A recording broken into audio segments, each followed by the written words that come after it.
হলো মানুষ দীর্ঘদিন ভোট দেয়নি, মানুষের সরকার ছিল না, রাষ্ট্র পরিচালনায় মানুষের সম্পৃক্তি ছিল না এবং মানুষ তার মালিকানা হারিয়ে ফেলেছিল রাষ্ট্রের উপরে। তো আগামী নির্বাচন হচ্ছে সেই রাষ্ট্রের উপর মানুষের মালিকানা ফেরত পাওয়ার প্রথম অধ্যায়। তারপরে হচ্ছে আমাদের সামনে যে চ্যালেঞ্জগুলি, যদি আল্লাহ তৌফিক দেন, মানুষের সমর্থনে আমরা রাষ্ট্র পরিচালনার সুযোগ পাই, সুশাসন প্রতিষ্ঠা করা, আর্থিক সুশাসন আনা, ব্যাংক ব্যবস্থাকে ঢেলে সাজানো,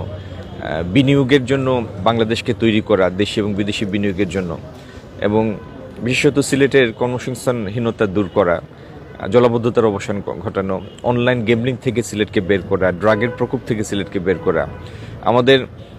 শুকনো মৌসুমে সেচের পানির ব্যবস্থা করে এবং জলাবদ্ধতার নিষ্কাশনের ব্যবস্থা করে এই সিলেট জেলাতে